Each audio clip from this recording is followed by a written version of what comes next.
தர்மபுரியில் new bus stand open பண்ணிட்டாங்க. இந்த விஷயம் எனக்கு எப்படி தெரிஞ்சது அப்படின்னா, நான் பேப்பரோ நியூஸோ பார்த்து தெரிஞ்சுக்கல. அன்றைக்கி மார்னிங் வந்து எனக்கு சேலம் வரைக்கும் போகிற வேலை இருந்தது. ஸோ கிருஷ்ணகிரிலேருந்து கிளம்பி நான் சேலம் போயிட்டேன். நான் போகும்போது தர்மபுரியில் இறங்கி பஸ் மாறி போனனால, தர்மபுரியில் வேலை இருந்ததுனால, அப்போ வந்து அந்த பழைய எப்போ யூஸ்வலாக இருக்கிற பஸ் ஸ்டாண்டில் தான் நான் போயிட்டேன். ரிட்டர்ன் நான் ஆகும் பொழுது தர்மபுரி அப்படின்னு சொல்லி நான் டிக்கெட் வாங்கிட்டு உட்காந்துட்டேன். அங்கே பஸ்ஸில் வந்து கண்டக்டர் பேசிகிட்டு இருக்கும்போது தான் நான் கவனித்தேன், புது பஸ் ஸ்டாண்ட் ஓப்பன் பண்ணிட்டாங்க, இப்போ நம்மளாம் புது பஸ் ஸ்டாண்ட் தான் போக போகிறோம் அப்படின்னு சொல்லி பேசிகிட்டு இருந்தாங்க. நானும் அவரை கவனிச்சிட்டே இருந்துட்டு அமைதியாக இருந்துட்டு கண்டக்டர் கிட்ட இன்னொரு முறை கிட்ட வரும்போது கேட்டேன், சரி இப்போ இது எங்கே போகும்னா, இன்றைக்கி பஸ் ஸ்டாண்ட் ஓப்பன் பண்ணிட்டாங்கம்மா, புது பஸ் ஸ்டாண்டில் தான் போய் நம்ம பஸ்ஸெல்லாம் இறங்கும் அப்படின்னாங்க. புது பஸ் ஸ்டாண்டில் இறங்கும், பட் நம்ம போக வேண்டிய ஊருக்கு அங்கே பஸ்ஸு வருமா வராதான்னு எனக்கு ஒரு கன்ஃபியூஷன்லேயே இருந்தேன். அப்புறம் நான் வந்து அந்த பஸ் ஸ்டாண்டுக்குள்ளே வந்து இறங்குச்சு. பஸ் ஸ்டாண்ட் வந்து பார்க்க நல்லா பெருசாக நல்லாவே இருந்தது. ஆனால் என்னென்னா எந்தெந்த பஸ் எங்கெங்கே இருக்குது அப்படின்னு தேடி கண்டுபிடிக்க எனக்கு ஒரு 15 மினிட்ஸ் ஆச்சு. கொஞ்சம் தேடி தான் பார்த்துட்டு இருந்தேன். ஸோ நான் தனியாக போனதுனால ரொம்ப எல்லா இடத்துக்கும் கிட்ட போய் நான் பார்க்க முடியல. என் ஹஸ்பண்டோ இல்லை என் பையனோ இல்லை என்னோடய அண்ணா யாராவது கூட வந்திருந்தாங்கன்னா எல்லா இடமும் நான் கண்டிப்பாக சுற்றி பார்த்துருப்பேன்.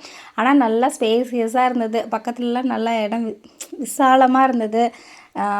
ஆனால் ஆட்டோஸ்லாம் நிறைய அங்கே இருந்தது. ஒன்றும் நமக்கு திடீர்னு நம்ம அந்த பஸ் ஸ்டாண்ட் போகணும் அப்படின்னா கூட ஒன்றும் தடுமாறுற மாதிரியெல்லாம் இல்லை. ஸோ நீங்கள் இங்கேருந்து யாராவது போகிறீங்க அப்படின்னா இந்த இதில் மைண்ட் செட்டில் போங்க. பழைய பஸ் ஸ்டாண்டுக்கு பஸ்ஸு போகிறதில்ல, புது பஸ் ஸ்டாண்டுக்கு தான் பஸ்ஸு போகுது. அங்கேவே ஓரளவுக்கு கவர்மெண்ட் பஸ் எல்லாமே வந்து அங்கே இருந்தது.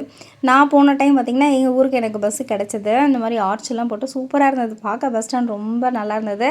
என்னென்னா கொஞ்சம் க்ளீனாக நம்ம நீட்டாக மெயின்டைன் பண்ணோம் அப்படின்னோம்னா பஸ் ஸ்டாண்ட் ரொம்பவுமே நல்லாயிருக்கும். நல்லா ஸ்பேசியஸாக இருந்தது. ஒரு சில கடைகளும் வந்துருச்சு. அதெல்லாம் பார்த்துட்டு நான் வந்தேன்.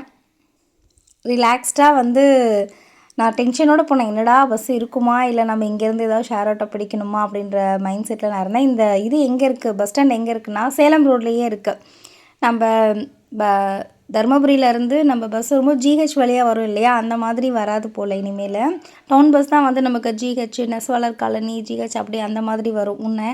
இப்போ வந்து சுற்றிக்கிட்டு அந்த பெண்ணகரம் ரோடு வருது இல்லைங்களா, அந்த வழியாக வந்து நமக்கு சேலம் ரோட்டில் வந்து வருது. ஸோ நீங்கள் பிளான் பண்ணுறவங்க கரெக்டாக பிளான் பண்ணிக்கோங்க. இது ஃபஸ்ட்டு நாள் அப்படிங்கிறதுனால எந்த பஸ் எங்கே ஏறுது இறங்குதுன்னு தெரியாமல் சரியான மக்களுக்கு தெரியல. அதனால் நிறைய கூட்டம், பயங்கரமான கூட்டம். தர்மபுரி 4 ரோட்ஸில் இவ்வளோ ரஷ் இருந்தது. ஏன்னா இவங்களுக்கு இந்த பஸ் எங்கே வருது, எப்படி போக போகுதுன்னு எந்த ஐடியாவுமே தெரியலை. நிறைய பேருக்கு தெரியலை, எனக்குமே தெரியலை. நானும் எனக்கு அந்த பஸ் அங்கேயே இறக்கி விட்டதுனால கரெக்டாக நான் வந்து பஸ் பிடிச்சி நான் ஏறிட்டேன். எனக்கு சீட் கிடச்சிது. நீங்கள் பார்த்து போங்க, அதுக்கு ஷேர் பண்ணுறேன்.